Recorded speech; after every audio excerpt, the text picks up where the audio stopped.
controls as well. Is that okay? So, the key thing you need to know in a case control study is that you are checking for the exposure and the outcome at the same time point. The problem with that is that you are not even able to get a cause and effect kind of relationship. This also applies to a cross-sectional study or a case control. In a case control, it's quite difficult to get a cause and effect, because for you to get a cause and effect, you would actually need to have certain circumstances being met. So, causality, for you to have causality, the condition required to claim that this has caused the other one, there are a lot of conditions that have to be met. And here is your assignment. There are about 10 conditions that have to be met for you to infer causal relationship. So I want you to go and find what are the conditions that should be met in order for you to confirm that there is a causal relationship. Condition for causality. I want you to go and research on this.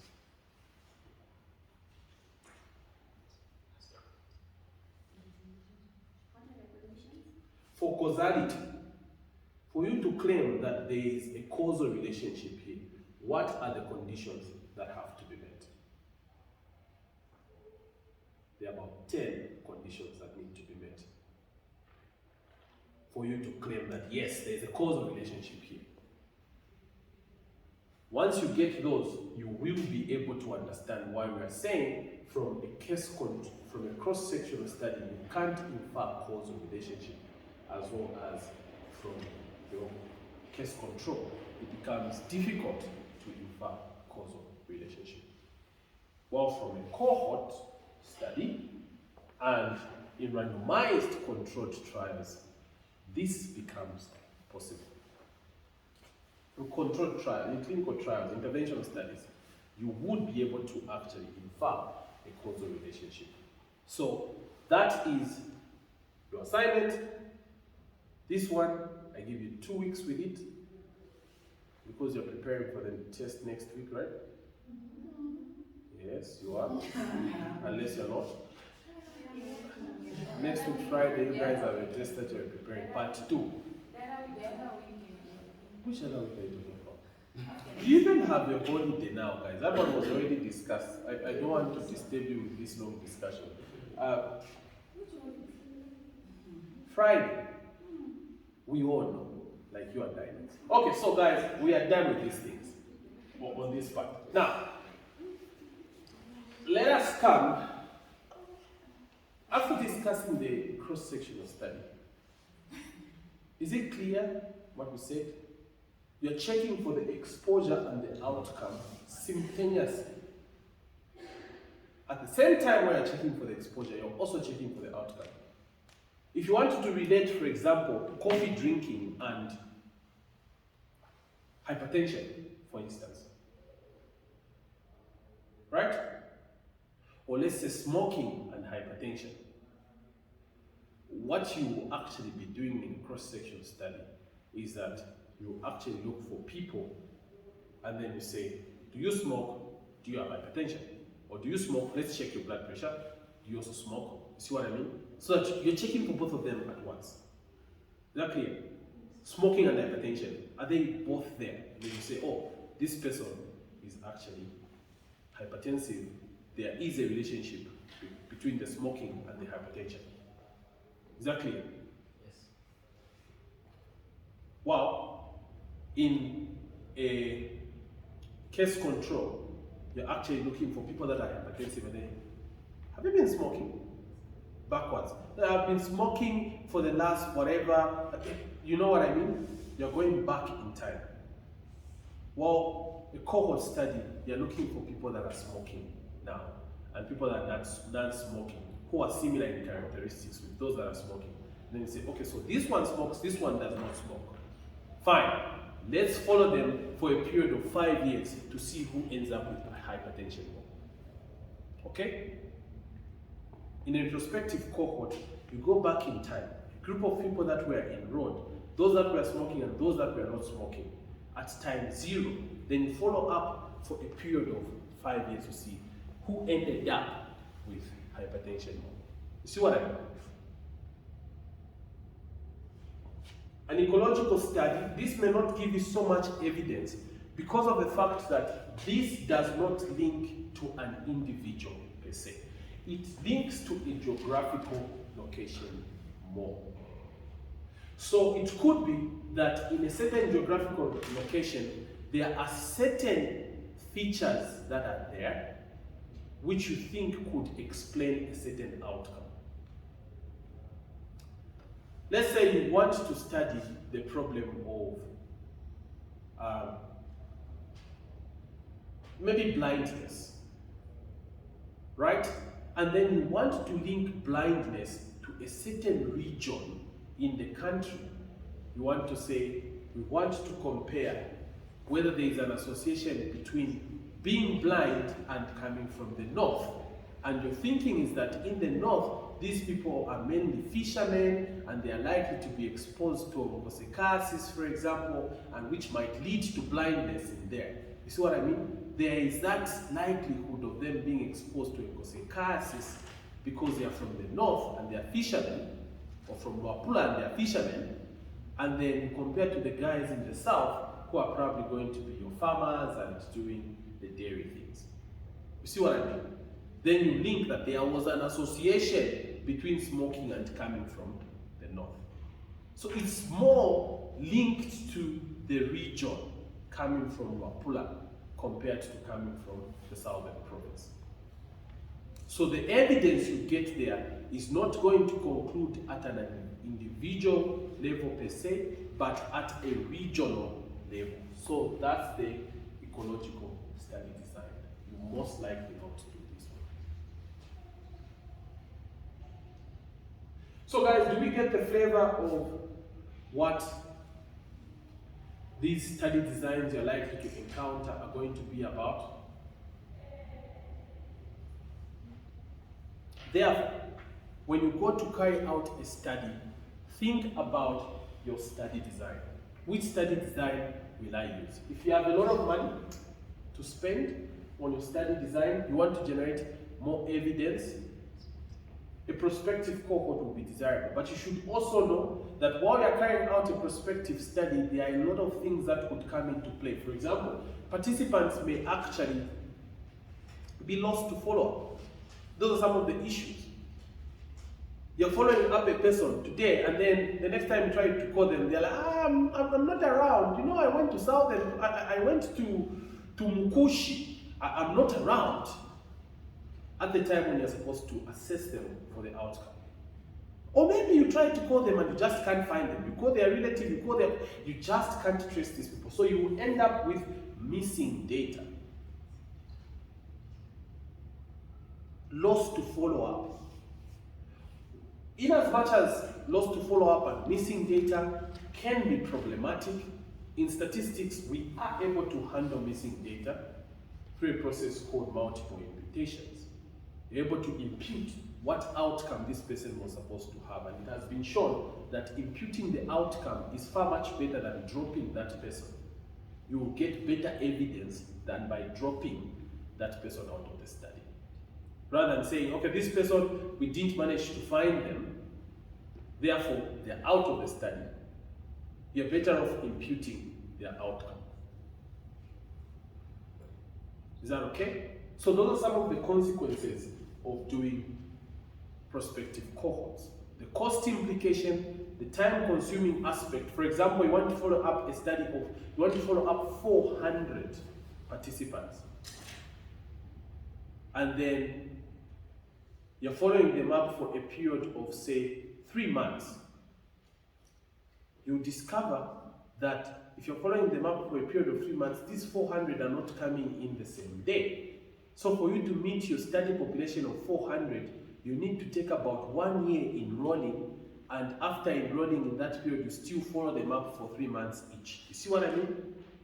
For you to meet your sample size of 400, you need to take about 1 year, because these participants, you're only seeing, let's say, 10 participants in a week. Do you see what I mean?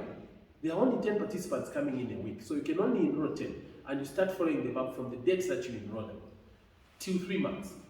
Then the next week you enroll another 10, they become 20 until it reaches 400 after about 40 weeks or so. You get the sense?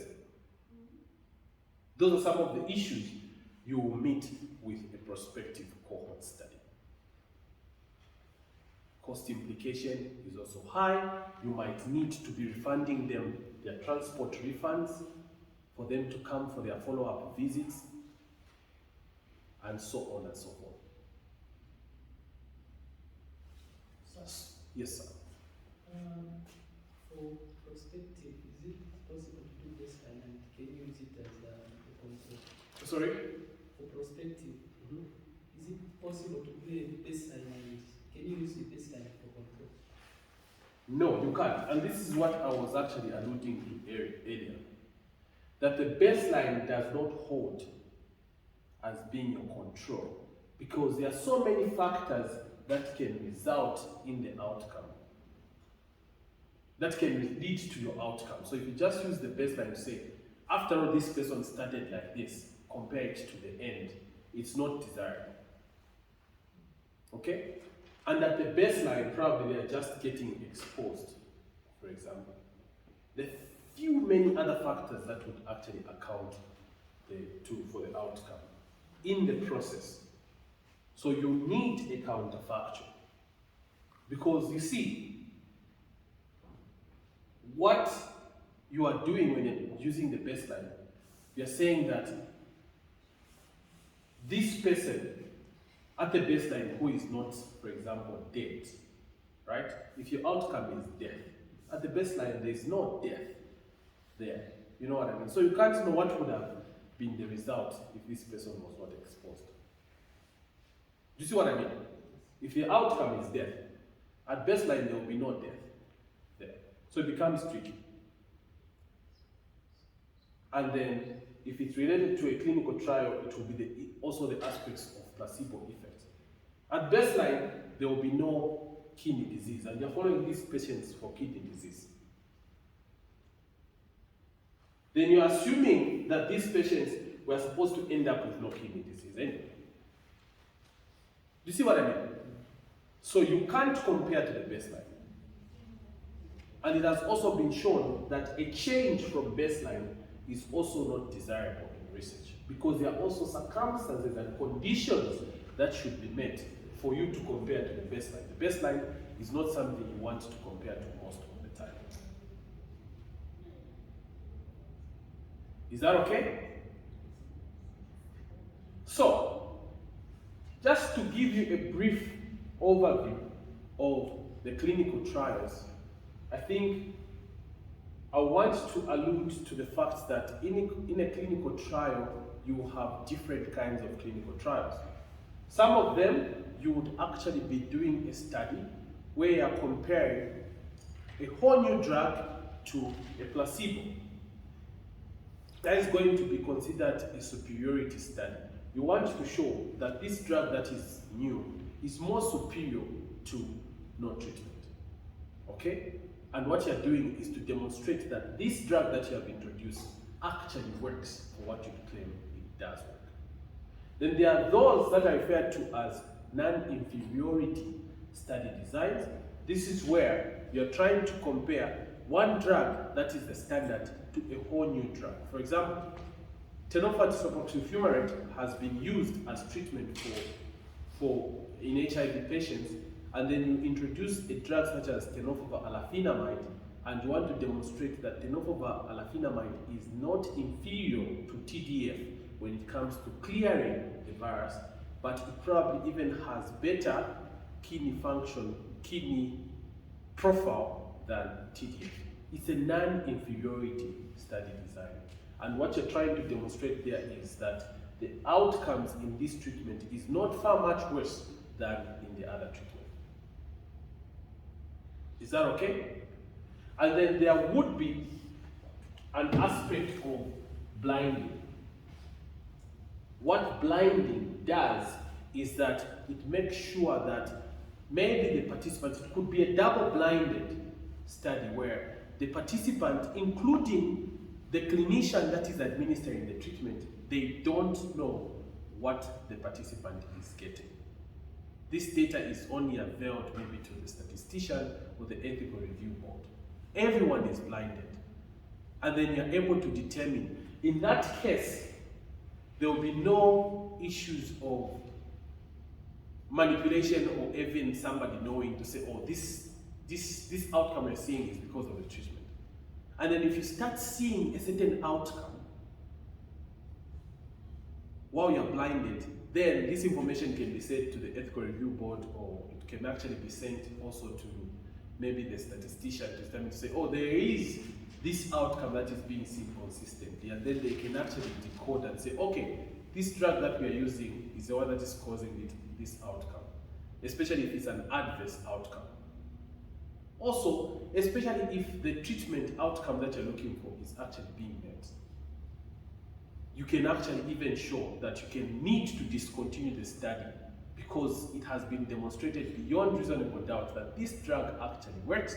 Therefore, these people do not need to continue being on a placebo or being on this other drug because the new drug works far much better. They should actually get the new drug.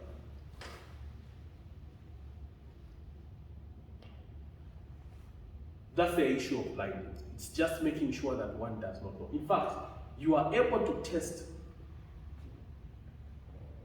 whether the blinding actually worked. Also, the randomization worked. One of the things that is doing, I think from that data that I sent to you, you saw what was being called PG. There was a variable P guess, right? Patient guess. What this was, it was actually a situation where the study is done, then they ask the participants to guess what drug were you on. You see what I mean? And then the participants will tell you, I think based on how I'm feeling or how I felt, I was on the actual treatment. No, I was on a placebo. So you want to see whether one, your randomization worked, and two, your blinding worked. Whereby you can then use what we call the kappa test to determine whether these patients are able to guess beyond chance what they were on. Are they able to guess beyond the guess that they will get by chance, which is 50%, what drug they were on? Is that okay? And this is done by a statistical test called the kappa test.